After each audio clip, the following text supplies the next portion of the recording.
Sambahan lang at walang kasiguraduhan. Ganyan ang aking buhay.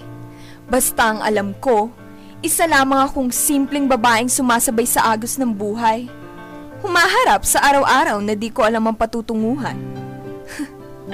Sabi ng iba, ako yung tipo ng babaeng parang walang problema. Hindi nila alam, sa likod nun ay isang babaeng pilit na hinahanap ang sarili niya. Pilit na binubuo ang pagkatao niya. Ngunit, saan nga ba ako magsisimula? Paano ko nga ba ipagpapatuloy ang kasalukuyan kung may nawawalang parte ng nakaraan? Saan nga ba ako magsisimulang buuin ang sarili ko kung panay tanong lang ang nasa isip ko? Kailan ko nga ba tuluyang masasabi kung sino ako bilang ako? Kung sino ako bilang isang babae? Ako si Cara Cruz. At ito ang buhay ko.